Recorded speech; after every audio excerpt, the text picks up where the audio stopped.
Hello. Hello भाई, app show नहीं हो रही क्लास। अरे भाई चलेगी तभी शो होगी, 5-10 मिनट वेट कर लिया करो यार, कई बार काम हो जाता है। बताओ। 1 मिनट। ग्रुप में व्हाट्सअप कर दूं? ग्रुप में मैसेज नहीं जाता ना, तब तक लाइव नहीं आता है। कमाल हो आप भी भाई। आज 2 क्लास लूंगा क्योंकि कल क्लास नहीं ली थी।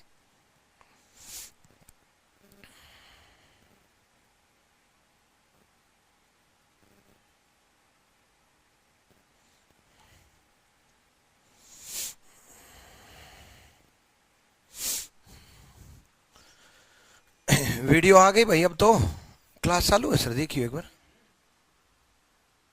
वॉइस नहीं आ रही। हेलो। वॉइस, ऑडियो वीडियो सब क्लियर है? ये कमेंट नीचे वाला देना, सबसे नीचे वाला ये ना सर, आपकी वॉइस नहीं आ रही। बताओ भाई जल्दी से। कल क्लास नहीं हो पाई थी भाई। ठीक है, क्योंकि एक्चुअल में ना ये मेरी जो फाइल है ना ये गुम हो गई थी और मिल ही नहीं रही थी। और एप्लीकेशन पे ऐसा होता है ना कि एप्लीकेशन पे जैसे अभी पार्ट 5 चल रहा है, पार्ट 6 तब तक नहीं करा सकता जब तक पार्ट 5 ना करा दूंगा। एप्लीकेशन सिस्टमेटिक वे से पढ़ाना होता है। अब जब तक मैं ये क्वेश्चन नहीं कराता तब तक मैं ये नहीं करा सकता, तब तक मैं ये नहीं करा सकता। बहुत सिस्टमेटिक वे से अरेंज करना पड़ता है, इसीलिए रियल पढ़ाई को एप्लीकेशन की पेड बैच की पढ़ाई बोली जाती है। यूट्यूब पे डेली क्लास इसलिए हो जाती है क्योंकि यूट्यूब पे कंटेंट नहीं भी होता, कुछ भी लेकर के खड़े हो जाओ। कुछ भी लेकर के का मतलब ये नहीं कि कुछ भी पढ़ाया हो, कुछ भी का मतलब ये है प्रैक्टिस सेशन ले आओ। जैसे अभी मेरी टॉप 100 ट्रिक्स चल रही हैं यूट्यूब पे रात को 8:30 बजे। ठीक है, सारे चैप्टर्स को मिक्स करके ले आया। बट यहाँ ऐसा नहीं कर सकता। यहाँ रैंक सिटिंग पता चला, सिटिंग अरेंजमेंट को रोक करके कुछ हुआ करके मतलब प्रैक्टिस करेंगे, ऐसा नहीं हो सकता। इसलिए सिस्टमेटिक वे से लेवल वाइज चीजें बढ़े, बढ़िया तरीके से आपको सब कुछ मिले, इसलिए कल की क्लास रोकनी पड़ी ताकि आज लगा लूं। ठीक है, राम राम भाई, राम राम। तो देखो देखो बच्चे, अब बैंकिंग वाला सिटिंग अरेंजमेंट शुरू करते हैं, है ना। हिंदी में थोड़ी बहुत मिसप्रिंटिंग मिल सकती है कहीं कहीं, अगर मिली तो मैं चेंज कर दूंगा, शायद मिल सकती है।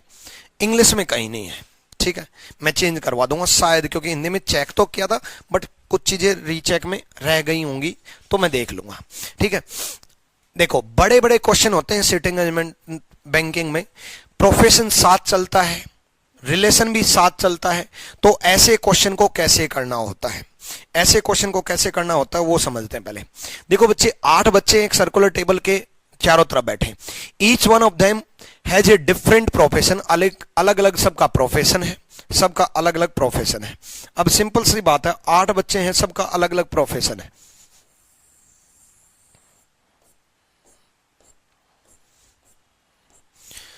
तो देखो, प्रोफेशन भी लिखना है और नाम भी लिखना है। अब प्रोफेशन भी लिखना और नाम भी लिखना है तो एक साइड प्रोफेशन बैठाओ, मतलब अगर बाहर सारे प्रोफेशन ले रहे हो तो सारे ही प्रोफेशन लो, या अंदर सारे प्रोफेशन ले रहे हो तो सारे ही अंदर प्रोफेशन लो, या फिर जैसे ए लिखा तो उसके ब्रैकेट में प्रोफेशन लिख दो।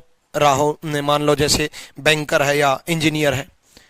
लेकिन इसमें प्रॉब्लम ये आती है कि ए इंजीनियर है कि नहीं है ये पता चलेगा तभी तो ए के ब्रैकेट में इंजीनियर लिखेंगे, तभी तो ए के ब्रैकेट में इंजीनियर लिखेंगे। तो इंजीनियर के थर्ड राइट मान लो बी बैठा दिया, मान लो ये नहीं पता कि ए इंजीनियर है कि नहीं, इंजीनियर के थर्ड राइट बी बैठा दिया, तो फिर बी लिखना पड़ेगा। अब यही प्रोफेशन आएगा, यही नाम आएगा, तो कंफ्यूज हो जाओगे। इसलिए मैंने बोला या तो अंदर की तरफ सारे प्रोफेशन लिख लो या बाहर की तरफ लिख लो, या फिर ब्रैकेट में लिखना चाहो तो ब्रैकेट में लिख लेना, कहीं भी कोई दिक्कत नहीं है। ठीक है सर। 5 दोस्त अरुण बाला और दिनेश सिंह उत्तर की ओर मुंह करके बैठे कि बेंच पर अरुण बाला के बगल में बैठा, बगल में बैठा तो दोनों तरफ बगल हो सकता है। आज 4 बजे तक क्लास है भाई, मतलब पार्ट 6 अगली क्लास उसी टाइम शुरू हो जाएगी। ठीक है सर, ये तो क्वेश्चन पीडीएफ ही प्रोवाइड करा दिया करिए, जिससे हम लोग सीट के साथ क्लास ले सॉल्व करने में इजी लगता है। ये जो है ना बच्चे, ये जो क्वेश्चन है इसकी पीडीएफ मैंने आपको प्रोवाइड कर रखी है। इसकी पीडीएफ कहाँ मिलेगी? इसकी पीडीएफ जब आप, 1 मिनट मैं बता देता हूँ कहाँ मिलेगी। जैसे ही आपने स्टडी मटेरियल पे क्लिक किया आप लेकर के बैठ सकते हो दूसरे फ़ोन में, या फोटोकॉपी करा करके बैठ सकते हो आप। एक सेकंड में आपको बता देता हूँ इन्हीं क्वेश्चन की पीडीएफ। जैसे आपने स्टडी मटेरियल पे क्लिक किया तो नीचे जब आप जाओगे तो रीजनिंग स्टडी मटेरियल इंग्लिश और रीजनिंग स्टडी मटेरियल हिंदी, दो फोल्डर मिलेंगे। हिंदी मीडियम वाले हिंदी की डाउनलोड कर लेना। हिंदी मीडियम में जब खोलोगे तो चैप्टर वाइज बहुत सारी पीडीएफ मिलेंगी, बहुत सारी पीडीएफ मिलेंगी। और जब आप सिटिंग अरेंजमेंट 2 की पीडीएफ देखोगे, सिटिंग 2 की पीडीएफ देखोगे तो यही क्वेश्चन मिलेगा आपको, पहला क्वेश्चन, ठीक है। उसी तरीके से इंग्लिश मीडियम पे क्लिक करोगे जब रीजनिंग अपडेटेड, नहीं, एक second, reasoning study material English पे क्लिक करोगे तो दो पीडीएफ मिलेंगे, रीजनिंग 1, रीजनिंग 2। जब रीजनिंग 1 खोलोगे तो मैं अभी आपके सामने ओपन कर रहा हूं, मैं रीजनिंग 1 खोलोगे तो बहुत सारे चैप्टर्स की पीडीएफ मिलेगी। एक सेकंड, बड़ी पीडीएफ है, ओपन होने दो। जैसे रीजनिंग 1 खोला, कोडिंग इनइक्वालिटी है, फिर उसके बाद नीचे जब आप जाओगे तो जा करके आगे डेटा सफिशिएंसी है, बहुत सारे टॉपिक हैं। आगे जब आप बढ़ोगे तो ऐसे ही आपको आगे सिटिंग अरेंजमेंट दिख जाएगा, पजल दिख जाएगा, पजल से पहले ही है।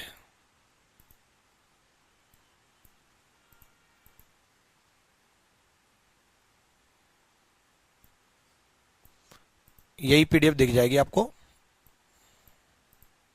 सिटिंग अरेंजमेंट 1 18 पेज पे, 1 मतलब करना, 1 आपकी प्रैक्टिस के लिए है। सिटिंग अरेंजमेंट 1 जो है एसएससी लेवल है, प्रैक्टिस के लिए है। सिटिंग अरेंजमेंट 2 जो है वो है banking. Sitting arrangement 2 page number 22 वो आपको बैंकिंग है, ठीक है। यही क्वेश्चन मिलेंगे आपको, ठीक है। ऐसे क्वेश्चन सीजीएल में नहीं आते, एसएससी में ऐसे नहीं आते, यूपी के हर एग्जाम में आते हैं, बैंक में आते हैं, ठीक है। देखो तो अब हम कैसे सोल्व करेंगे ऐसे क्वेश्चन को।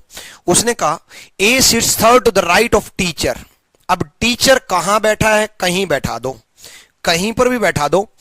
हिंदी मीडियम, ए अध्यापक के दाएं तीसरे बैठा है, दाएं तीसरे बैठा है। मैंने यहां पर टीचर मान लिया, मैंने यहां पर टीचर मान लिया। इसका थर्ड राइट ए बैठेगा। मैंने प्रोफेशन अंदर मान लिया, नाम मैं बाहर लिख लूंगा। मैंने यहां टीचर मान लिया, अध्यापक मान लिया। अध्यापक का तीसरा दायां ए बैठा है। अब ये टीचर है, इसका तीसरा दायां ए है, अध्यापक का तीसरा दायां ए है, ठीक है। अध्यापक का तीसरा दायां ए हो गया। उसके बाद right of teacher, D sit second to the left of G. D G के बाएं दूसरा बैठा है। G is not immediate neighbour of teacher. G teacher का पड़ोसी, जी अध्यापक का निकटतम पड़ोसी नहीं है। डी सेकंड लेफ्ट है जी के, और जी टीचर का पड़ोसी नहीं है। यानी कि जी यहां नहीं हो सकता, जी यहां नहीं हो सकता। तो इसका मतलब जी इन 3 जगह पे होगा। जी यहां भी नहीं हो सकता क्योंकि डी सेकंड लेफ्ट बैठेगा। सेकंड लेफ्ट तो ए हो गया, तो सेकंड लेफ्ट डी कैसे बन पाएगा। इसका मतलब माइंड में आ गया कि जी के लिए 3 जगह है। माइंड में आ गया जी के लिए 3 जगह है, लेकिन डी और जी को अभी सोल्व नहीं करेंगे क्योंकि 3 जगह खाली हैं। 2 होती तो लिख देते जी को, ठीक है।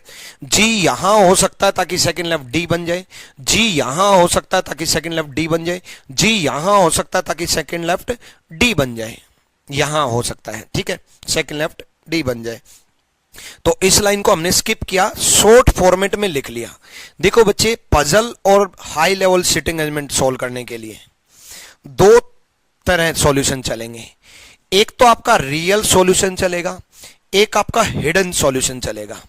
रियल सॉल्यूशन का मतलब है कि जो कंडीशन सोल्व हो सके, जो कंडीशन सोल्व हो सके, जबरदस्ती सोल्व करना मत, जो कंडीशन सोल्व हो सके, ठीक है। 2 राउंड में क्वेश्चन सोल्व होगा। अब 2 राउंड में क्वेश्चन सोल्व होगा तो क्या सेकंड राउंड में पूरा क्वेश्चन पढ़ेंगे? तो अगर पूरा क्वेश्चन पढ़ेंगे तो बहुत टाइम लगेगा, ऐसे तो है ना, पूरा क्वेश्चन पढ़ेंगे तो बहुत टाइम लगना है, ठीक ठीक, इस वजह से हिडन कंडीशन, छुपी हुई कंडीशन वो होती हैं जो आप सोल्व नहीं करते, उनको शॉर्ट फॉर्मेट में जरूर लिख लेना। क्यों? क्योंकि जब हम इस क्वेश्चन को पूरा पढ़ेंगे, तब लास्ट तक पहुंचेंगे, तब हमें यह नहीं पता चलेगा कि कौन सी कंडीशन छोड़ दी और कौन सी सोल्व कर ली, जिसकी वजह से हमें यह पूरा क्वेश्चन दोबारा पढ़ना पड़ जाएगा, जिसकी वजह से टाइम वेस्ट होगा। इसलिए जो जो कंडीशन छोड़ते जाओ वो हिडन कंडीशन के रूप में साइड में लिख लो। जैसे मैंने इस कंडीशन को छोड़ दिया, डी सेकंड लेफ्ट है जी के और जी टीचर का पड़ोसी नहीं है। डी सेकंड लेफ्ट है, टू लेफ्ट का मतलब सेकंड लेफ्ट, टू राइट होता, सेकंड राइट होता तो मैं टू राइट लिख देता, टू आर लिख देता, ठीक है। और शॉर्ट फॉर्मेट में मैंने यहां लिख दिया और इसको सोल्व नहीं किया। ये कंडीशन सोल्व होने लायक थी कि टीचर का तीसरा दायां ए है। आगे बढ़े। उसके बाद only one person sit between B who is shopkeeper, who is shopkeeper, architect and engineer.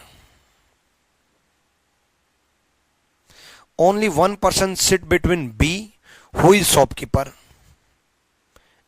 And engineer. ये आर्किटेक्ट कैसे पॉसिबल है?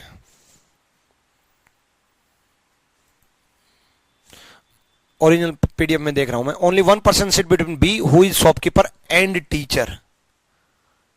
Only one person sit between B who is shopkeeper and teacher. अरे यार, टाइपिस्ट भी महान है। मैंने original PDF को बोला था कि एक भी मिस्टेक नहीं होनी चाहिए। ओरिजिनल पीडीएफ मेरे सामने है, आप भी डाउनलोड करके रख लेना। उसने बोला only one person sit between B who is shopkeeper and teacher, and teacher.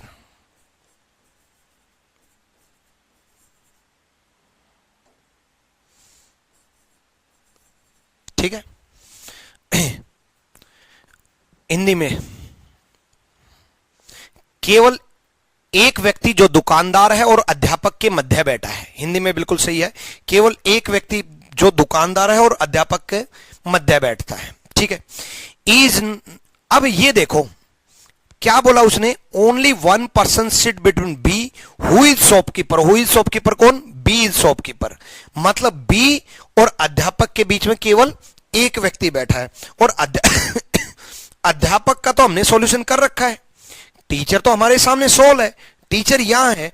उसने क्या बोला, बी जो एक दुकानदार है, बी जो एक दुकानदार है और टीचर के बीच में एक व्यक्ति बैठा है। अब देखो सिंपल सा फंडा है, बी और टीचर के बीच में एक व्यक्ति बैठा है, यानी कि टीचर यहां है तो बी यहां हो सकता है और टीचर यहां है तो बी यहां हो सकता है। दोनों में से कोई भी बी हो सकता है, दोनों में से कोई भी बी हो सकता है और बी एक शॉपकीपर है। तो जब दोनों में से कोई भी बी हो सकता है तो दो कंडीशन बनी, दो कंडीशन बनी तो दूसरी कंडीशन को मैं साथ साथ सोल्व कर रहा हूं। जो फिक्स कंडीशन है वो तो फिक्स रखो, टीचर का तीसरा दायां, टीचर का तीसरा दायां। उसने बोला टीचर और बी के बीच में एक व्यक्ति है। मैंने यहां मान लिया कि टीचर यहां है, बी यहां है और बी एक शॉपकीपर है। टीचर और बी के बीच में एक व्यक्ति है। सेम उसी प्रकार से टीचर और बी के बीच में एक व्यक्ति है, टीचर और बी के बीच में एक व्यक्ति है और बी एक शॉपकीपर है। बैंकिंग सिटिंग अरेंजमेंट में कुछ भी नया नहीं सिखाना। बैंकिंग सिटिंग अरेंजमेंट में मतलब हाई लेवल उत्तर प्रदेश के एग्जाम में या बैंकिंग के एग्जाम में या एलआईसी के एग्जाम में या हाई लेवल सिटिंग अरेंजमेंट में हमेशा आपको क्या सीखना है? मेरे से यह सीखना है कि मैं कैसे सोल्व कर पा रहा हूं, मैं सोल्व कैसे करता हूं। क्योंकि जितना कुछ भी पॉइंट सिखाने थे वो पिछली 5 क्लास में सिखा दिए। राइट कैसे होगा, लेफ्ट कैसे होगा और किस तरीके से हु इज का मतलब क्या होता है, एंड का मतलब क्या होता है, सारे पॉइंट सिखा चुका। अब आपको ये सीखना है कि मैं कैसे सोल्व करता हूं। मैं 5-6 एग्जांपल आपको सोल्व करके दिखाऊंगा, फिर आपको वही तरीका अपना करके किसी भी एग्जांपल में फिट कर देना है। मैंने कैसे सोल्व किया, मैंने पहली लाइन पढ़ी, मैंने पहली लाइन पढ़ी कि टीचर का तीसरा दायां ए है और मैंने सोल्व कर दिया टीचर का तीसरा दायां ए है। मैंने दूसरी लाइन पढ़ी, मैंने देखा मुझे ना डी का पता ना जी का पता और जी टीचर का पड़ोसी नहीं है, जी टीचर का पड़ोसी नहीं है, तो मैंने दूसरी लाइन सोल्व नहीं कर पा रहा था, मैंने साइड में लिख दिया। आप भी ऐसे ही करोगे। मैंने फिर तीसरी लाइन पढ़ी, तीसरी लाइन में क्या लिख रखा है, बी जो एक दुकानदार है और टीचर के बीच में एक व्यक्ति बैठा है। मैंने देखा कि टीचर हमारे पास है तो बी यहां भी हो सकता है यहां भी हो सकता है। मैंने दो कंडीशन बना ली कि टीचर और बी के बीच में एक व्यक्ति बैठा है और बी एक दुकानदार है, टीचर और बी के बीच में एक व्यक्ति बैठा और बी एक दुकानदार है। फिर मैंने अगली कंडीशन पढ़ी, जैसे मैंने अगली कंडीशन पढ़ी, is not immediate neighbour of H, is not immediate neighbour of H. केवल एक व्यक्ति अध्यापक के बीच में, एक व्यक्ति जो वास्तुकार है दुकानदार के दाएं तीसरे बैठा है। एक सेकेंड, इंग्लिश में, H sit between architect and engineer, H sit between architect and engineer, H sit between architect and engineer. देखो ये लाइन, एक व्यक्ति जो वास्तुकार और दुकानदार के दाएं तीसरे स्थान पर,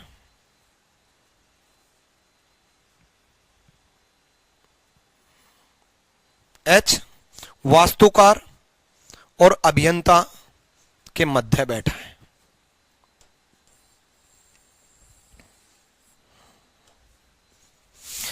अब आप कहोगे गुरुजी हिंदी और इंग्लिश अलग है, इंग्लिश में दे रखा है is not an immediate neighbour of H, है ना, और उससे पहले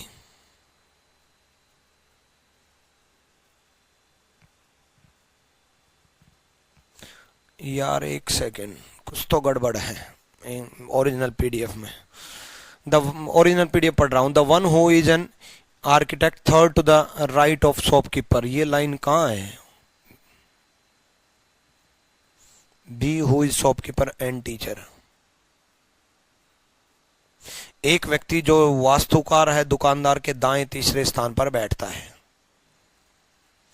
the one who is an architect third to the right of shopkeeper, H sits between architect and engineer, H architect और इंजीनियर के बीच में बैठा है।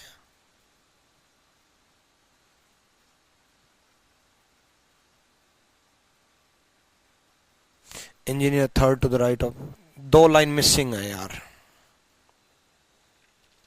लिख देता हूं मैं एक बार। टाइपिस्ट ने तो कमाल कर दिया कल की क्लास सिर्फ इसलिए। ओरिजिनल पीडीएफ आप निकाल के रख लो भाई। एच सिट्स बिटवीन आर्किटेक्ट, दो लाइन मिसिंग है, the one who is an architect third to the right of shopkeeper, the one who is an architect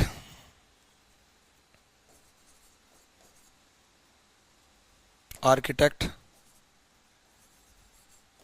sits third to right of shopkeeper। एक ये लाइन मिसिंग है, और H seats between architect and engineer, ये line मैं यहां लिख रहा हूं, H सिट्स बिटवीन,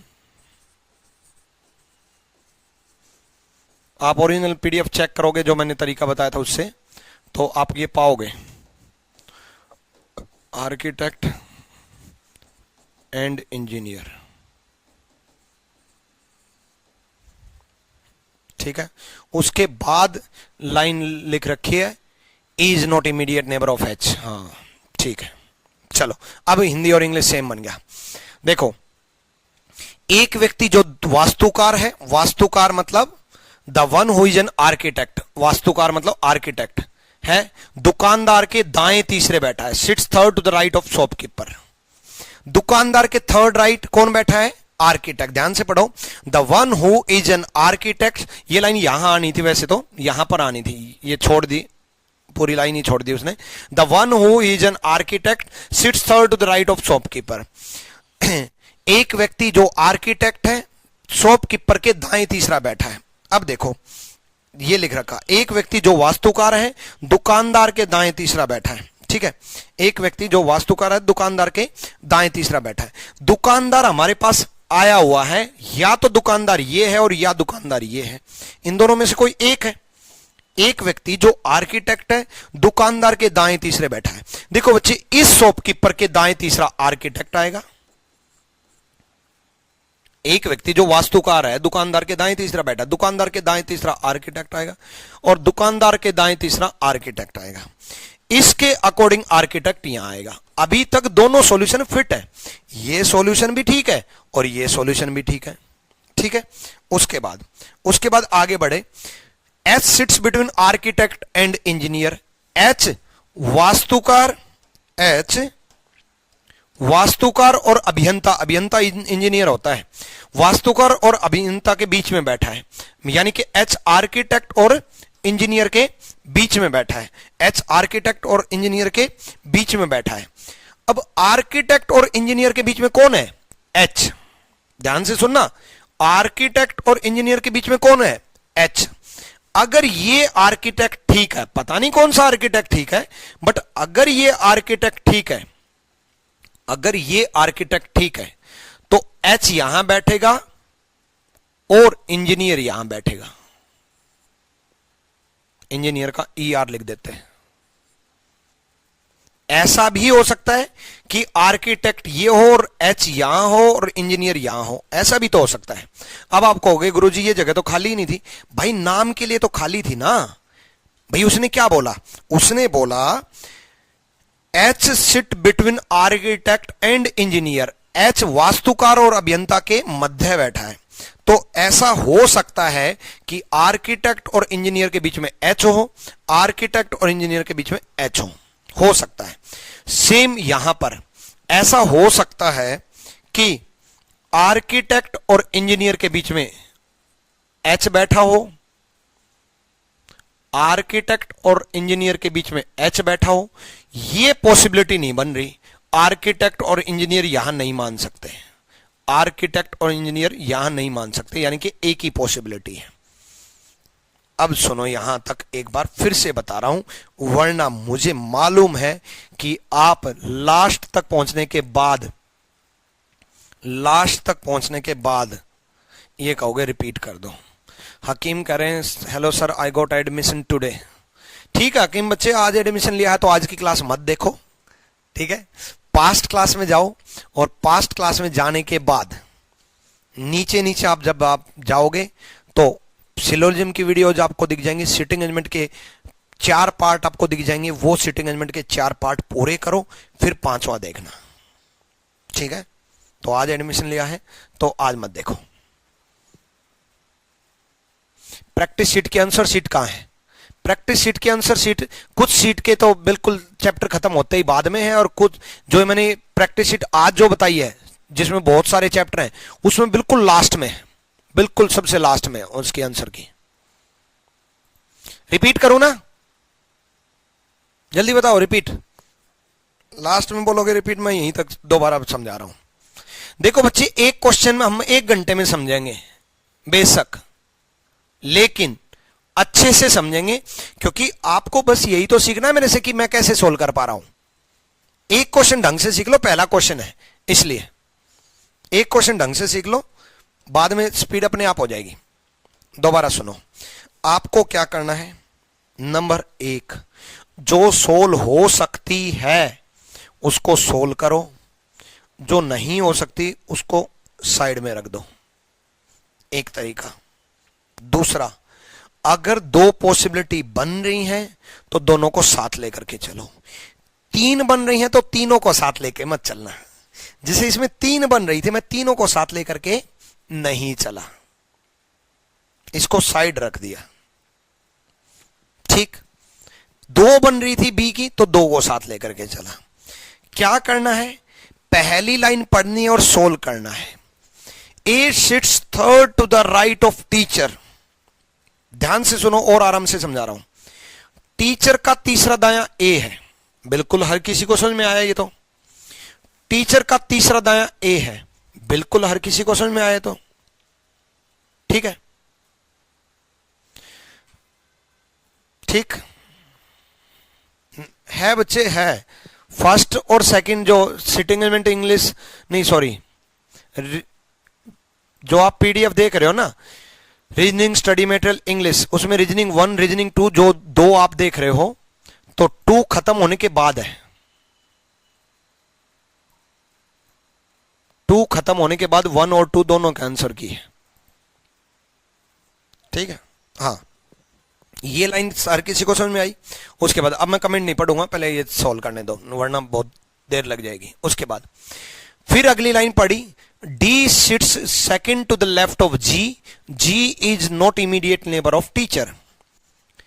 हिंदी में मैंने पढ़ी, डी जी के बाएं से दूसरे स्थान पर है और जी अध्यापक का पड़ोसी नहीं है।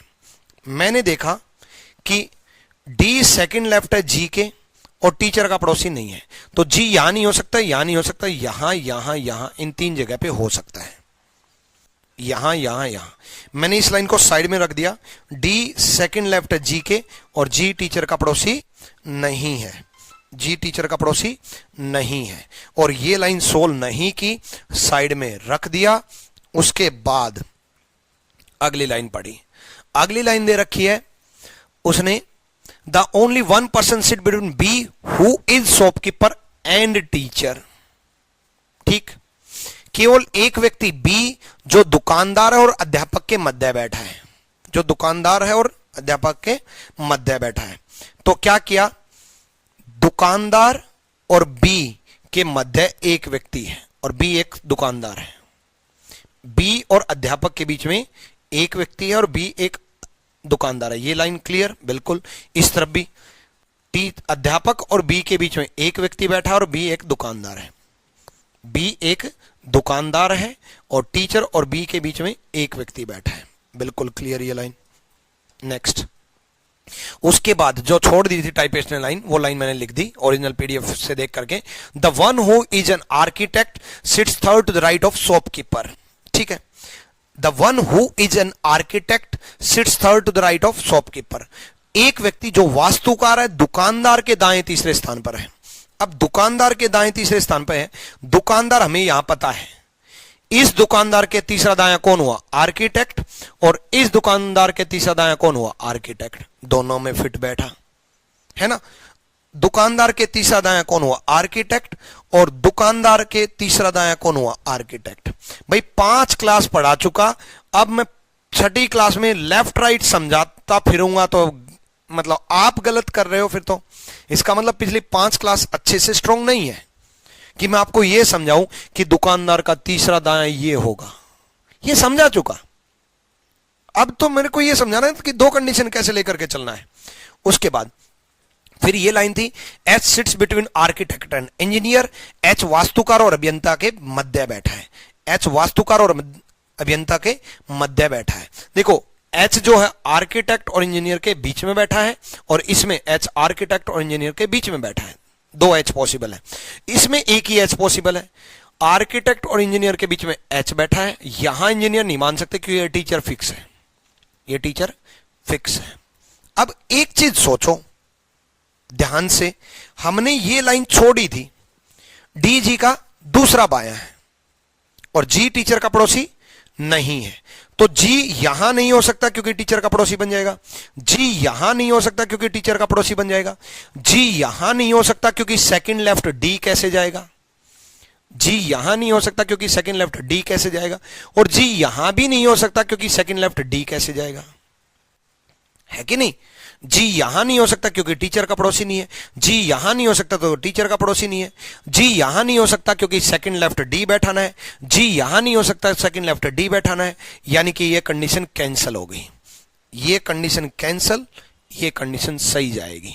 आ जाओ, जी यहां नहीं हो सकता क्योंकि टीचर का पड़ोसी नहीं है, जी यहां नहीं हो सकता क्योंकि टीचर का पड़ोसी नहीं है, जी यहां नहीं हो सकता, एक सेकंड भाई, एक सेकंड, वो कंडीशन कैंसिल हो गई।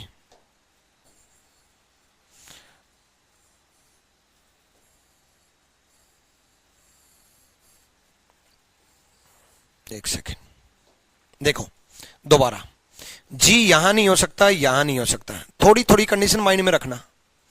जी यहां नहीं हो सकता क्योंकि सेकंड लेफ्ट डी कैसे जाएगा। जी सिर्फ यहां हो सकता है, देखो जी यहां नहीं हो सकता क्योंकि टीचर का पड़ोसी नहीं है, जी यहां नहीं हो सकता क्योंकि टीचर का पड़ोसी नहीं है, जी यहां नहीं हो सकता क्योंकि सेकंड लेफ्ट कैसे जाएगा। जी यहां हो सकता है, कैसे, क्योंकि एच 2 थे। जी यहां हो सकता है, एच 2 थे, तो अगर जी यहां ठीक है तो डी यहां ठीक है। एच फिक्स हो गया, यहां से एच गायब, तो एच किसके बीच में बैठा था, आर्किटेक्ट और इंजीनियर के बीच में, यानी कि ये इंजीनियर गायब। ये बात समझ में आई। दोबारा, जी यहां नहीं हो सकता क्योंकि टीचर का पड़ोसी नहीं है, जी यहां नहीं हो सकता क्योंकि टीचर का पड़ोसी नहीं है, जी यहां भी नहीं हो सकता क्योंकि सेकंड लेफ्ट डी नहीं बैठ सकता, जी यहां हो सकता क्योंकि सेकंड लेफ्ट डी चला जाएगा, एच कैंसल, एच कैंसल, तो एच आर्किटेक्ट और इंजीनियर के बीच में बैठा था तो इंजीनियर फिक्स। इस कंडीशन में आ जाओ। जी यहां नहीं हो सकता क्योंकि टीचर का पड़ोसी नहीं है, जी यहां नहीं हो सकता क्योंकि टीचर का पड़ोसी नहीं है, जी यहां भी नहीं हो सकता, जी यहां नहीं हो सकता क्योंकि सेकंड लेफ्ट डी कैसे जाएगा, जी यहां भी नहीं हो सकता क्योंकि सेकंड लेफ्ट डी कैसे जाएगा, यानी कि ये कंडीशन कैंसल आउट, ये कंडीशन बच गई। अब मैं मिटा दूं जहां जहां जी नहीं हो सकता, क्योंकि जी तो फिक्स हो चुका। मैं बहुत ही ज्यादा स्लो करवा रहा हूं पहला क्वेश्चन, बहुत ही ज्यादा स्लो, ठीक है, एक एक चीज 4 बार बता रहा हूं ताकि अब ये कंडीशन सोल्व हो चुकी है, इसको दोबारा मत पढ़ना। अब हमारे पास हिडन कंडीशन कोई नहीं बची, आगे हम स्पीड में कर लेंगे, बट पहला क्वेश्चन है, मैं सोच रहा हूं कि कहीं पे आगे दिक्कत ना आए। आगे पढ़ो भाई। E is not immediate neighbour of H, E H का पड़ोसी नहीं है। अब हमारे पास वो कंडीशन तो बची नहीं, वो कंडीशन तो खत्म है ना, अब वो कंडीशन तो खत्म, तो एक ही कंडीशन बची। उसने क्या बोला, उसने बोला कि ई जो है, E is not immediate neighbour of H, E H का निकटतम पड़ोसी नहीं है, ई एच का निकटतम पड़ोसी नहीं है, या नहीं हो सकता, या नहीं हो सकता, तो ई फिक्स, ई फिक्स। अब 2 बचे हुए हैं बस, अगली लाइन पढ़ो, अगली line. The engineer sits third to the right of clerk, engineer clerk का तीसरा दायां है, इंजीनियर क्लर्क का तीसरा दायां है। ये जो इंजीनियर है ना, ये क्लर्क का तीसरा दायां है, इसका मतलब क्लर्क यहां है। ये जो इंजीनियर है क्लर्क का तीसरा दायां है, इसका मतलब क्लर्क यहां है। अब तो क्वेश्चन सोल्व हो चुका। आगे, only 1 person sit between businessman and F, businessman और एफ के बीच में केवल एक व्यक्ति बैठा है, बिजनेसमैन और एफ के बीच में केवल एक व्यक्ति बैठा है, बिजनेसमैन और एफ के बीच में केवल एक व्यक्ति बैठा है। अब एफ के लिए 2 जगह है, एफ के लिए 2 जगह है, क्योंकि 2 ही जगह तो खाली है, सिंपल सा फंडा है। बिजनेसमैन और एफ के बीच में एक व्यक्ति बैठा है, एफ ये ठीक है तो बिजनेसमैन यहां जाएगा,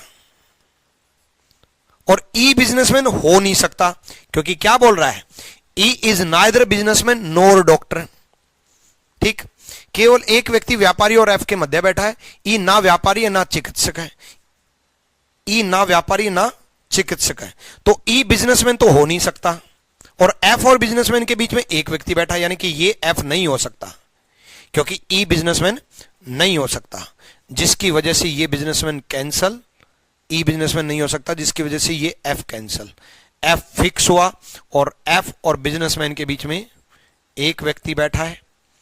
ई ना डॉक्टर है ना बिजनेसमैन है, बिजनेसमैन तो हो चुका, ई डॉक्टर नहीं है, ई डॉक्टर नहीं है तो डी डॉक्टर है। 7 प्रोफेशन हो गए, 7 नाम हो चुके, एक नाम बचा हुआ है, ए बी सी सी बचा हुआ है, एक प्रोफेशन बचा हुआ है। प्रोफेशन कौन सा था, बैंकर बचा हुआ है। देखो ये बैंकर के बारे में कोई जिक्र नहीं है, बैंकर बचा हुआ है, तो बैंकर बचा हुआ तो ई बैंकर हो गया, और क्वेश्चन सोल्व हो गया। ठीक, पूरे तकरीबन आधा घंटा क्वेश्चन पढ़ाया है मैंने, आधे घंटे से भी ज्यादा, ज्यादा ही हो गया, 35 मिनट क्वेश्चन पढ़ा है। अब ये मत सोचना कि आपको भी एग्जाम में 35 मिनट लगने हैं। मुझे एक एक स्टेप समझाना था, एक क्वेश्चन आधा कराया, एक कंडीशन 4 बार बताई, आधा कराने के बाद फिर रिपीट किया, फिर आगे चले, फिर 4 बार हुआ, बीच में मिस प्रिंटिंग भी था, वो भी लिखा, इसलिए 35 मिनट लगी। आपको कंसेप्ट सीखना है, ठीक है? चलो, क्लियर भाई?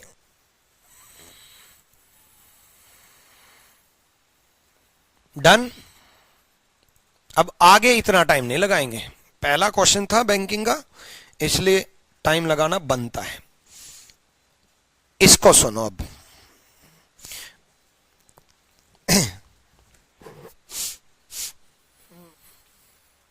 बारह लोग, 12 people sit 2 parallel line, 2 parallel line में बैठे हैं, ठीक है? ओरिजिनल पीडीएफ सामने रख लेता हूं,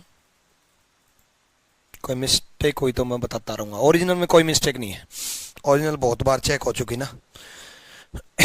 और ओरिजिनल में थोड़ी थोड़ी मतलब प्रिंटिंग पुरानी हो चुकी थी, इसलिए मैंने ये दोबारा टाइप करवाया, इसलिए परसों ही दोबारा टाइप हुआ है, ठीक? यहां देखो, 12 people sit between 2 parallel line में बैठे हैं, ठीक है? PQRSTV फेसिंग साउथ है, ये जरूर पढ़ लेना, एक बार नजर जरूर मार लेना, पूरा नहीं पढ़ना होता, बस ये देखना है दक्षिण की दिशा में कौन कौन बैठा है, यानी कि दक्षिण की दिशा में PQRSTV बैठे हैं। 12 लोग हैं तो 6 एक में और 6 एक में, ठीक है? ऊपर बैठे हैं PQRSTV, कैसे बैठे हैं बाद में डिसाइड होगा, और नीचे बैठे हैं ABCDEF, क्योंकि PQRSTV दक्षिण की तरफ फेस करके बैठा है, ठीक है? उसके बाद अब शुरू करते हैं यहां से। P sits third to the left of T, P sits third to the left of T, PT के बाएं तीसरे स्थान पे है, PT के बाएं तीसरे स्थान पे है। P is third to the left of T, BT के बाएं तीसरे स्थान पे है, यहां से PT के बाएं तीसरे स्थान पे है,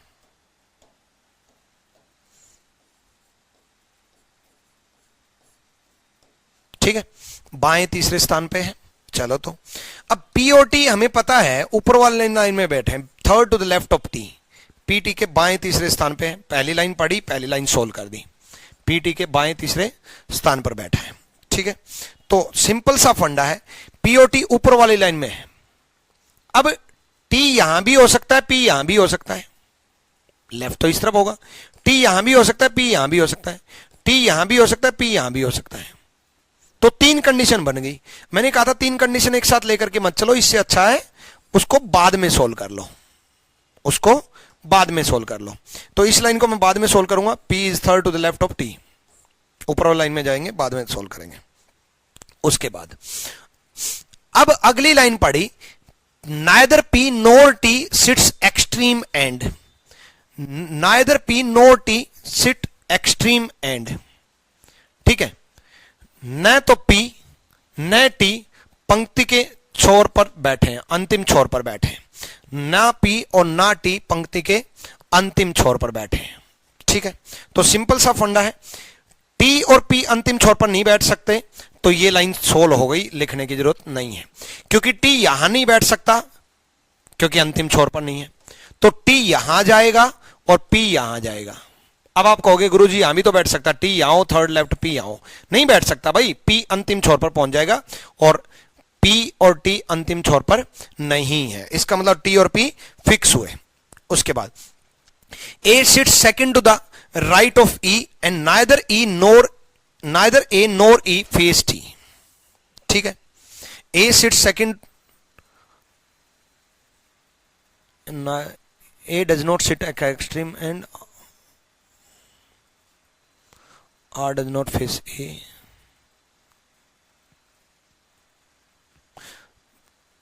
A sits second to the right of E, original PDF देखने गया था मैं, A sits second to the right of E, ए ई के दाएं तीसरे स्थान पे है, ए ई के दाएं दूसरे स्थान पे है। A sit second to the right of E, ठीक है। Neither A nor E faces T और P, neither A nor E faces T और पी, ना तो ए ना ई टी और पी के सामने बैठे, ना तो ए ना ई टी और पी के सामने बैठे। ये बड़ी इंपॉर्टेंट लाइन है कि ए और ई दोनों टी और पी दोनों के सामने नहीं है, ना तो ए है ना ई है, और ना टी के और ना पी के, मतलब टी के सामने ए और ई नहीं आने चाहिए, पी के सामने ए और ई नहीं आने चाहिए, ठीक है। और ए दाएं दूसरे स्थान पे बैठा है, देखो ए दाएं दूसरे स्थान पे ई के, ई यहां नहीं मान सकते क्योंकि टी के अपोजिट हो जाएगा, तो ई यहां हो सकता है, ए यहां चला जाए, ए भी अपोजिट नहीं है, ई यहां नहीं मान सकते, ई यहां भी नहीं मान सकते, क्यों? क्योंकि ई का सेकंड राइट ए है और ए पी के अपोजिट नहीं है, जिसकी वजह से यहां ई नहीं मान सकते। तो ई यहां हो सकता है और ए यहां हो सकता है, दो कंडीशन बन गई, दो तो सोल्व कर सकते हो। ई का दूसरा दाया ए है, दोबारा सुनो, ए ई का दूसरा दाया है, ए ई का दूसरा दाया है, टी के अपोजिट ए और ई नहीं है, पी के अपोजिट ए और ई नहीं है, बिल्कुल यहां तक क्वेश्चन सोल्व। उसके बाद उसने बोला A does not sit at extreme end, A पंक्ति के अंतिम छोर पर नहीं बैठा। जैसे उसने ये लाइन बोली ए अंतिम छोर पर नहीं बैठा, हमारी इन दो कंडीशन में से एक कंडीशन गायब कि ए अंतिम छोर पर नहीं बैठा। उसके बाद उसने बोला आर ए के सामने नहीं बैठता, R does not face A and R does not at extreme line, और आर अंतिम छोर पर भी नहीं बैठता, आर ए के विपरीत भी नहीं बैठा, आर अंतिम छोर पर भी नहीं बैठा। क्या बोला उसने? आर ए के विपरीत भी नहीं बोला बैठता और आर अंतिम छोर पर भी नहीं बैठता, आर ए के सामने नहीं बैठता है और आर पंक्ति के किसी छोर पर नहीं बैठता है। तो देखो आर जो ना तो अंतिम छोर पर बैठता और ना ए के विपरीत बैठता, तो आर के लिए तो एक ही जगह खाली बच गई ना भाई, आर यहां नहीं बैठ सकता, अंतिम छोर पर नहीं बैठता, आर यहां नहीं बैठ सकता, क्या अंतिम छोर पर नहीं बैठ सकता, आर यहां नहीं बैठ सकता क्योंकि ए के विपरीत नहीं है, इसका मतलब आर फिक्स हुआ, आर फिक्स हुआ। नेक्स्ट आगे, only 1% sit between F and C, F और सी के मध्य में केवल एक व्यक्ति बैठा है, and neither F nor C immediate neighbour of B, F और सी के बीच में एक व्यक्ति बैठा है और ना एफ और ना सी, नाइदर एफ नोर सी face T, neither F nor सी फेस टी, एफ और सी के बीच में एक व्यक्ति बैठा है और एफ और सी टी के विपरीत नहीं है। हिंदी में एफ और सी के बीच में एक व्यक्ति बैठा है और एफ और सी टी के विपरीत नहीं है, ठीक है। अब देखो एफ और सी के बीच में एक व्यक्ति बैठा है और टी के विपरीत नहीं है, तो एफ और सी यहां हो सकता है या एफ और सी ऐसे हो सकता है, टी के विपरीत तो है नहीं एफ और सी, तो एक व्यक्ति बैठा है मध्य में, तो एफ और सी की दो कंडीशन बच गई, एफ और सी की दो कंडीशन बच गई। सी अंतिम लाइन पर नहीं है, अगली लाइन क्या दे रखी थी? C does not sit at extreme end, C पंक्ति के किसी भी छोर पर नहीं बैठता। जैसे ये लाइन बोली तो सी अंतिम लाइन पर नहीं बैठा, तो ये तो गलत हो गया, यानी कि एफ बैठेगा अंतिम लाइन पर, सी नहीं बैठ सकता, तो इसका मतलब सी यहां जाएगा और एफ यहां जाएगा। क्वेश्चन सोल्व हो ही गया अब तो लगभग क्वेश्चन।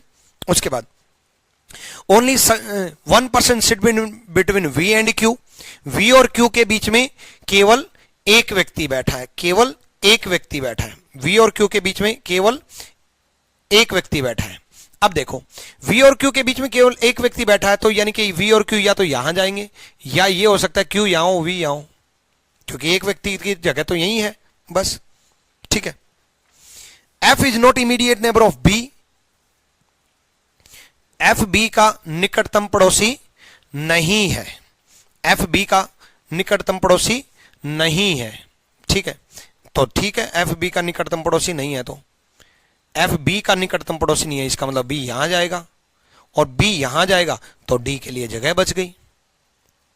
Question solve.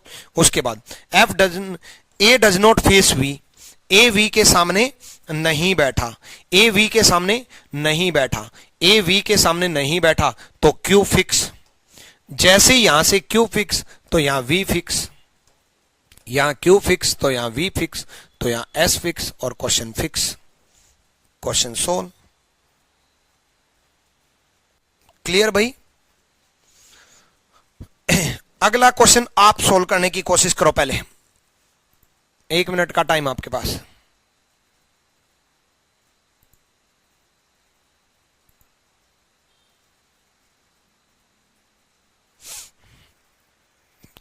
सर दोनों प्रैक्टिस सेट के आंसर शीट नहीं है। आंसर शीट है यार, मैं चेक कर रहा हूं। रीजनिंग प्रैक्टिस 2 खोला,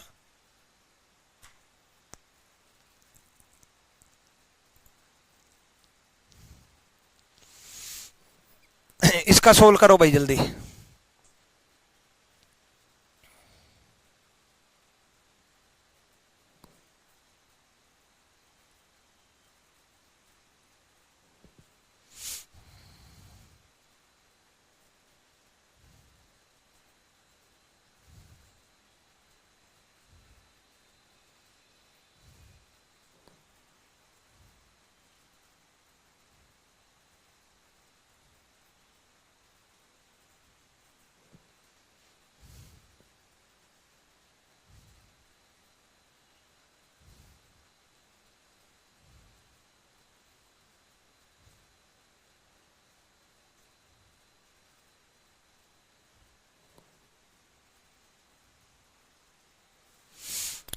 seated second to the right लिख लेना यहां, सिटेड सेकंड।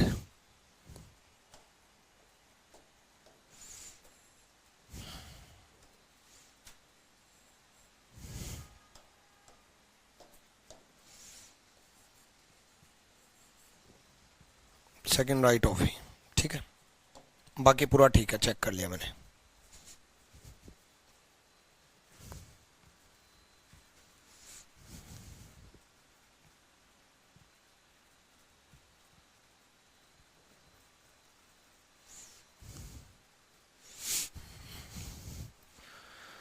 हाँ भाई, सेकंड पीडीएफ मैंने खोली। सेकंड पीडीएफ लास्ट में मैं गया, लास्ट में मैं जा करके गया, और जैसे मैं लास्ट में गया तो लास्ट में 42 नंबर पेज पे मैं गया, फिर 43 पेज पे मैं गया, फिर 44 पेज पे मैं गया, फिर 45 पे गया, फिर 46 पे गया, फिर 49 पे गया। देखो कोडिंग डिकोडिंग जहां टाइप 9 खत्म हो रही है 47, फिर पेज नंबर 48 पे मैं गया, रीजनिंग का सारा का आंसर की है, फिर 49 पे मैं गया, फिर रीजनिंग की सारी आंसर की है, और फिर जो अगले पेज से सिलोजिज्म शुरू हो जा रहा है, रिवर्स सिलोजिज्म की पीडीएफ डाल रखी है मैंने। तो आंसर की है 48 और 49 पेज पे, इंग्लिश मीडियम, ठीक है, और हिंदी मीडियम की मैं बता दूंगा कहां है। इनको अलग अलग चैप्टर वाइज आज पीडीएफ अलग करवा दूंगा, ठीक है, फिर आपको सहूलियत हो जाएगी।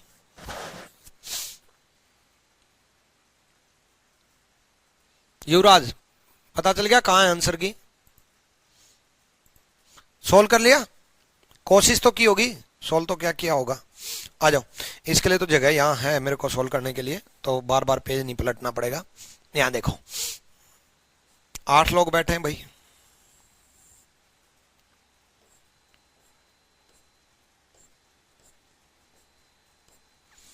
कई बार तो लगता है मेरी किस्मत में ही लिखा था कि मैं टीचर बनूंगा।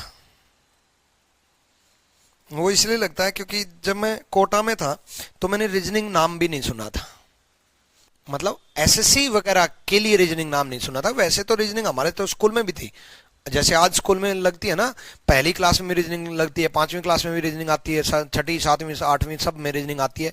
ऐसे ही हमारे स्कूल में 8वीं क्लास में रीजनिंग थी, 9वीं में भी थी, 10वीं में भी थी, बट ये नहीं पता था कि एसएससी वगैरह कुछ होता है।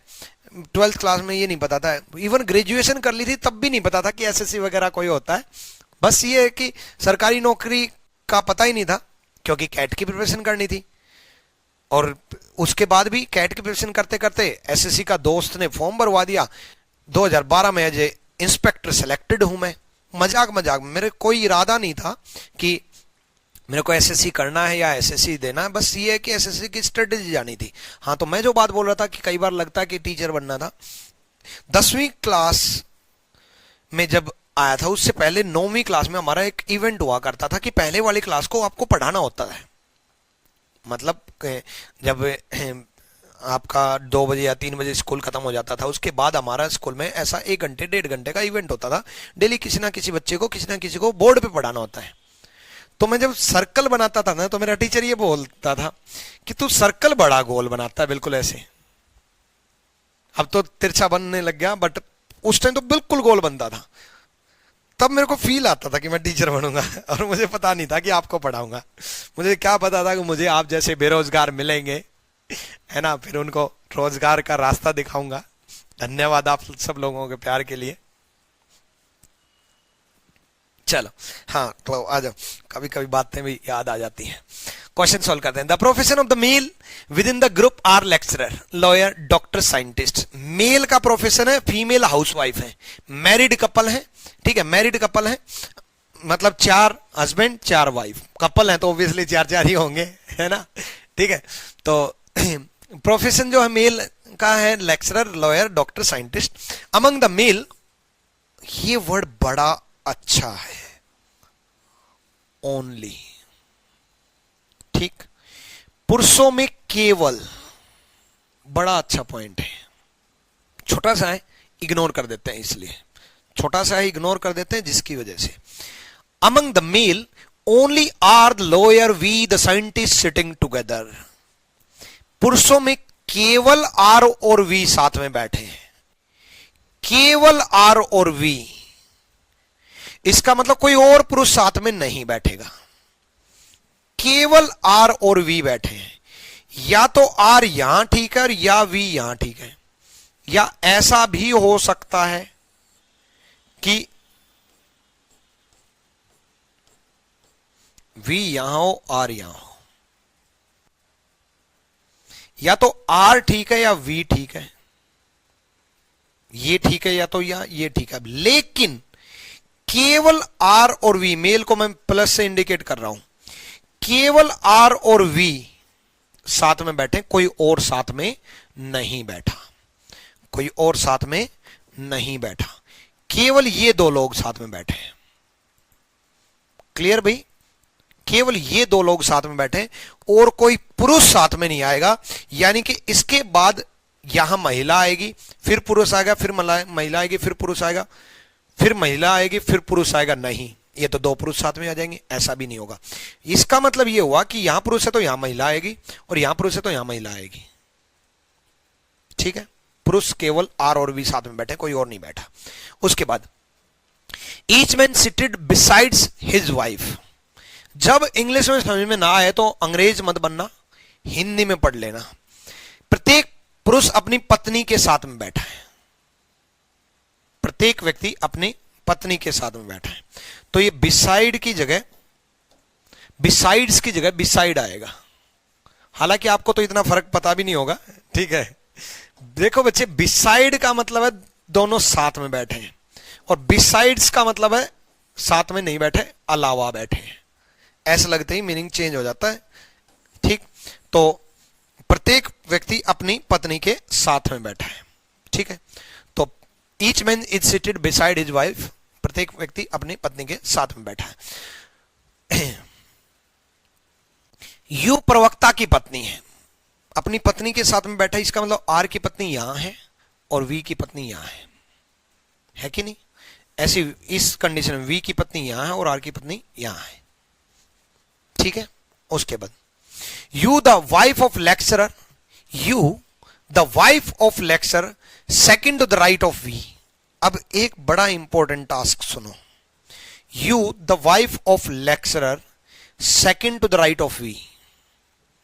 यू लेक्चरर की पत्नी है, वी का दूसरा दाया है। अब आर जो था ना बच्चे, वो लॉयर था, और वी जो था ना वो साइंटिस्ट था। ऐसे आर लॉयर था, वी साइंटिस्ट था। यू दूसरे राइट है वी के, वी का दूसरा राइट यू, और इस वी का दूसरा राइट यू। अब समझने वाली बात है, ध्यान से सुनना, छोटी सी बात है। यू वी के दूसरा राइट है, यू वी के दूसरा राइट है, ठीक है। अब यू किसकी पत्नी है? लेक्चरर की, जबकि यहां तो लॉयर की पत्नी बैठेगी। इस कंडीशन में ध्यान से सुनो, प्रत्येक पत्नी अपने पति के साथ में बैठी है, तो आर लॉयर है, आर यहां बैठा है, तो इसके साथ में यहां लॉयर की वाइफ बैठनी चाहिए, यहां लॉयर की वाइफ बैठनी चाहिए, तो ये लॉयर की वाइफ होगी, लॉयर की वाइफ बैठनी चाहिए, तो ये लॉयर की वाइफ हो गई। और ये लॉयर की वाइफ नहीं है, यू किसकी वाइफ है? लेक्चरर की। दोबारा सुनो, लॉयर की पत्नी इसके साथ में बैठेगी, और यू अगर यहां है तो ये लॉयर की पत्नी बन गई, और ये लॉयर की पत्नी है, लेक्चरर की पत्नी है। भाई लेक्चरर की पत्नी को आप लॉयर की पत्नी कैसे बना दोगे? लेक्चरर गोली ना मार देगा कि ये क्या कर दिया, मेरी पत्नी को अपने साथ में बैठा लिया। तो इसका मतलब किसी और की पत्नी को साथ में मत बैठाना, गलत, ये ठीक है। अब इसमें एक और कंडीशन सोल्व हो गई, लॉयर की पत्नी साथ में बैठी है क्योंकि पति पत्नी साथ में बैठे, यू लॉयर की पत्नी है तो लॉयर यहां आ गया, लॉयर यहां आ गया। अब एक और कंडीशन साथ में ही सोल्व हो गई। कई कंडीशन हिडन होती हैं, छुपी हुई होती हैं। डॉक्टर यहां आ गया। अब आप कहोगे गुरुजी यहां डॉक्टर कहां दे रखा है, यहां डॉक्टर आ गया, नहीं आया यहां डॉक्टर, तो डॉक्टर यहां आ गया। कहोगे गुरुजी यहां कैसे आ गया? क्योंकि केवल दो मेल साथ में बैठे हैं, यहां लॉयर आ गया तो यहां एक और मेल नहीं आ सकता, यहां एक और मेल नहीं आ सकता, क्योंकि दो मेल साथ में नहीं बैठ सकते, क्योंकि केवल आर और वी साथ में बैठे हैं। इसका मतलब ये मेल बैठेगा, ये फीमेल है, ठीक है। लॉयर की पत्नी ये रही, डॉक्टर की पत्नी यहां आ जाएगी, लॉयर नहीं, एक सेकेंड, लेक्चरर यार, लेक्चरर की पत्नी थी ना यू, तो लेक्चरर यहां आ गया, लॉयर तो हो चुका। दोबारा सुनो, दोबारा देखो, इन कंडीशन को एक बार ध्यान से देखो। मैं जो बातें बोलना चाह रहा हूं कि कुछ कंडीशन बिना पढ़े सोल्व हो सकती हैं, ध्यान से सुनो। ये कंडीशन तो गलत हो चुकी, अब सुनो ध्यान से। प्रत्येक व्यक्ति अपनी पत्नी के साथ में बैठा है, और यू किसकी पत्नी है? लेक्चरर की, तो लेक्चरर यहां आ गया क्योंकि इसकी पत्नी इसके साथ में बैठी है। दूसरी चीज, केवल दो मेल साथ में बैठे थे, आर और वी, कोई और मेल यहां नहीं आ सकता, यानी कि यहां फीमेल आएगी, तो यहां मेल आएगा। मेल एक कौन बचा हुआ है? डॉक्टर। इसका मतलब डॉक्टर की पत्नी यहां है, लेक्चरर की पत्नी यहां है, साइंटिस्ट की पत्नी यहां है, लॉयर की पत्नी यहां है। क्लियर? ये कंडीशन इतनी बिना पढ़े सोल्व कर दी, क्योंकि जो कंडीशन ऑलरेडी दे रखी थी उन्हीं में छुपी हुई थी ये कंडीशन। उसके बाद T seated between U and V, T U और वी के बीच में बैठा है, बैठ गई टी यू और वी के बीच में। P is the wife of doctor, P doctor की पत्नी है, डॉक्टर की पत्नी यहां है, साथ में बैठी है, क्योंकि ये जो है ना ये लॉयर की पत्नी है, क्योंकि लॉयर के साथ में बैठी है। लॉयर की पत्नी ये हुई, डॉक्टर की पत्नी ये हुई, और डॉक्टर की पत्नी कौन है? पी, पी डॉक्टर की पत्नी है। Q is male, Q male है लेकिन डॉक्टर नहीं है, दो मेल बचे हुए हैं, क्यू डॉक्टर नहीं है तो क्यू लेक्चरर है। एस मेल है, एस मेल है तो एस डॉक्टर है। एक व्यक्ति बचा जो कि यहां आ जाएगा, कौन बचा? जे बचा, जे यहां आ जाएगा। Question solve.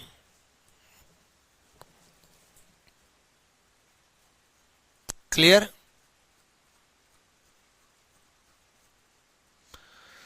समझ में आया? ठीक है। अब आप लोगों की 4-5 दिन की छुट्टी है भाई, ठीक है। मैं घर जा रहा हूं अपने गांव। जो बच्चे बाद में भी इस क्लास को देखेंगे उनसे एक रिक्वेस्ट है। क्या रिक्वेस्ट है? रिक्वेस्ट ये है, एक सेकेंड, जो अभी लाइव बैठे, कौन कौन लाइव देख रहा है एक बार कमेंट करके बताना, ऑडियो वीडियो सब क्लियर है?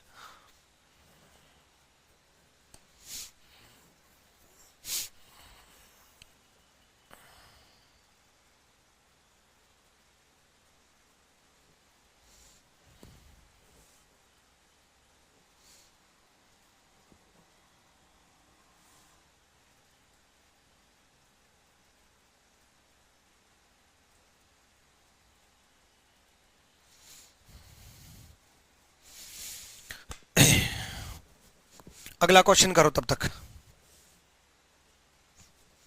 7 लोग बैठे हैं, नहीं ये बाद में करेंगे, प्रोफेशन वाला क्वेश्चन करने दो, आसान है तो। 8 लोग बैठे हैं, द वन हूं, ठीक है, कुछ अंदर कुछ बाहर की तरफ है, ये अच्छा है, कुछ अंदर कुछ बाहर की तरफ है।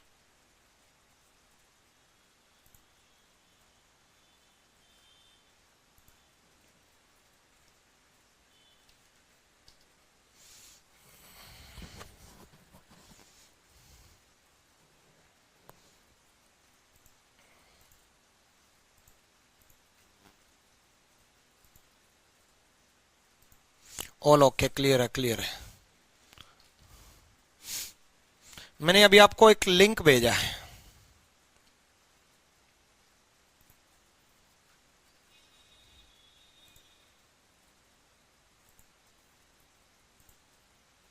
ठीक है, अभी लिंक भेजा है, उसको ओपन करो और सब्सक्राइब पे क्लिक करो।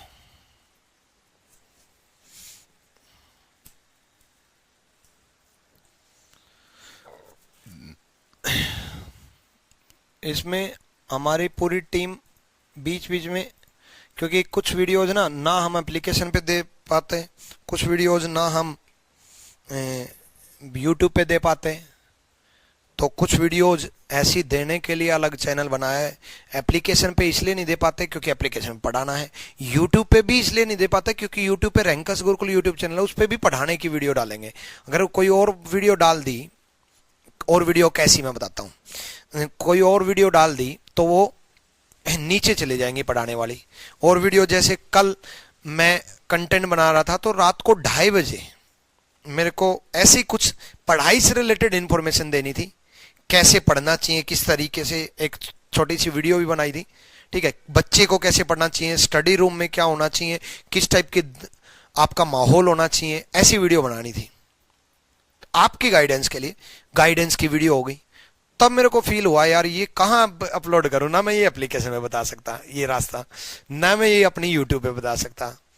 ऐसे आदित्य रंजन सर के माइंड में कभी कुछ माइंड में आ गया, कुछ बताना है पढ़ाई से रिलेटेड, ठीक है, या हमारी फैमिली से रिलेटेड थोड़ी बहुत है ना, तो इसलिए तो ये सब कब होगा, जब 100 सब्सक्राइबर हो जाएंगे, और वो आज ही बनाई है, तो इसलिए जल्दी से 100 कर दो। कर लिया सोल्व?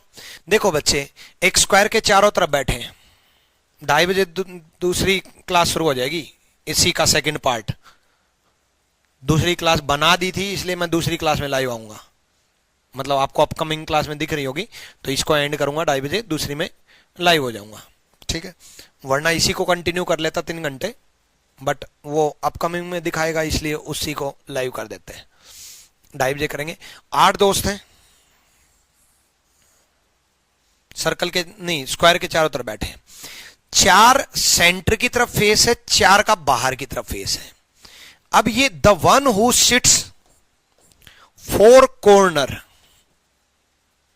फेस द सेंटर, ठीक है, इनमें से जो कोनों पर बैठे हैं केंद्र की ओर मुंह है, और भुजा के मध्य बैठे हैं वो बाहर की तरफ मुंह है। कॉर्नर पे बैठे हैं वो सेंटर की तरफ फेस करके बैठे हैं, कॉर्नर पे बैठे हैं वो सेंटर की तरफ फेस करके बैठे हैं, जो भुजाओं पर बैठे हैं वो बाहर की तरफ फेस करके बैठे हैं। अब बाहर की तरफ लेफ्ट राइट बदल जाएगा, बाहर की तरफ लेफ्ट राइट बदल जाएगा। अब बाहर की तरफ लेफ्ट राइट बदल जाएगा तो बच्चे सिंपल सा फंडा है, P who face the center sits third to the right of V। Left right बाहर की तरफ ध्यान रखना, ठीक है। उसने क्या बोला, ओरिजिनल पीडीएफ निकाल के रख लेता हूं, 1 मिनट। कहाँ गया क्वेश्चन नंबर 7? पीपल छोड़ो, हाँ ये P who face the centre sits third to the right of we.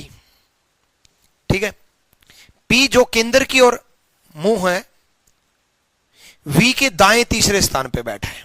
We के दाएं तीसरे स्थान पे बैठा है।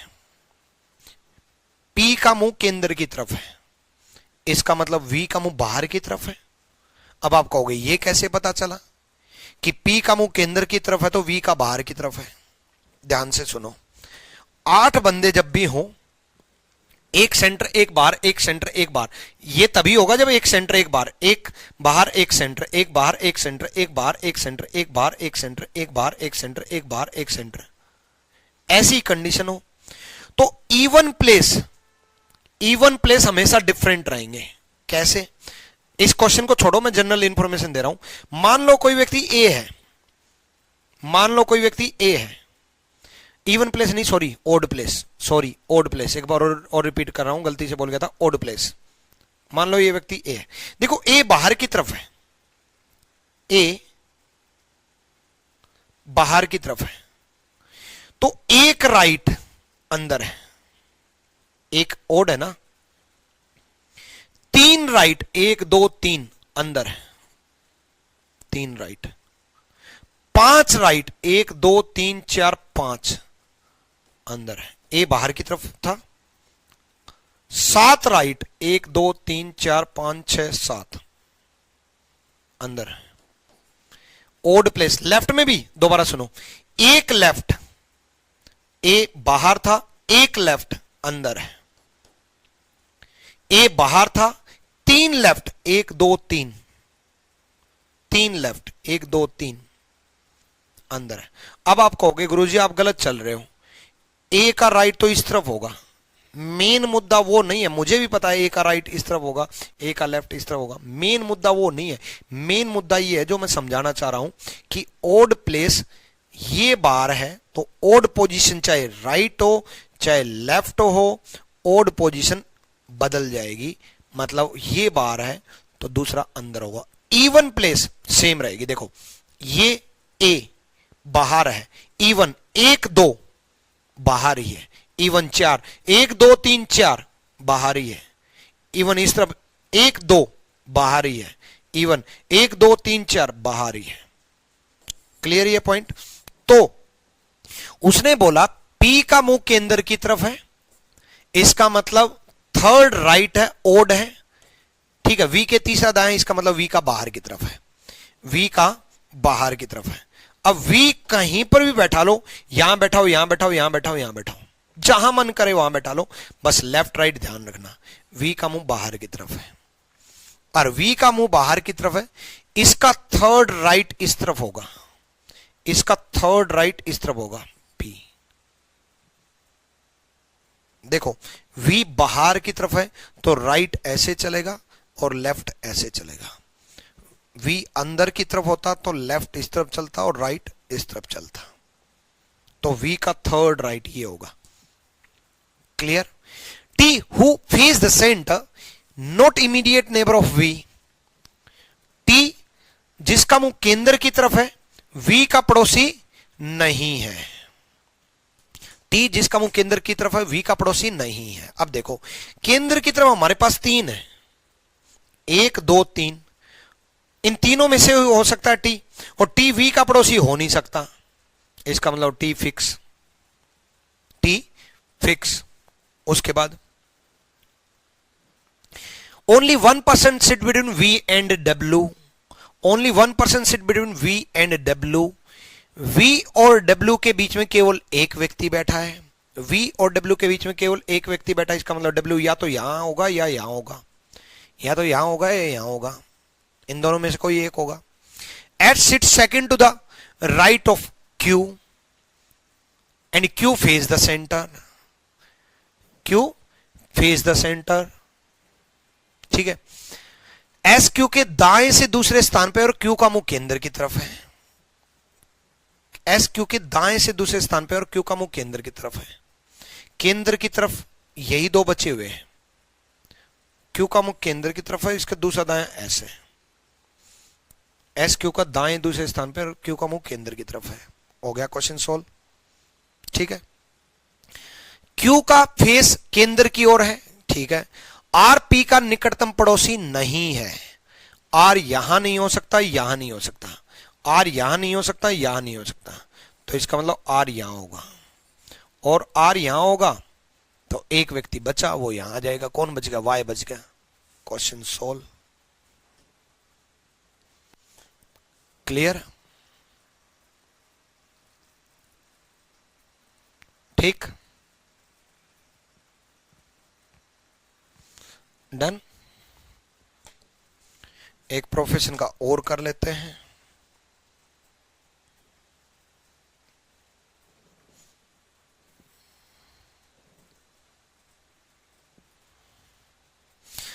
अगला क्वेश्चन सोल्व करूंगा, 5 मिनट का ब्रेक है एक बार। ठीक है। अगली क्लास में आ जाएंगे अब 2:30 बजे वाली क्लास में। ठीक है। अभी 5 मिनट बची हुई हैं, तो 2:30 बजे वाली क्लास में शिफ्ट हो जाओ। अपकमिंग सेक्शन में दिखाई दे रही होगी। 5 मिनट में मैं पानी वानी पी लूंगा। ठीक है। खाना भी नहीं खाया आज, तो बाद में खाते हैं, तो 5 मिनट बाद आते हैं। 2:30 बजे वाले में एग्जैक्ट 2:30 बजे आ जाऊंगा।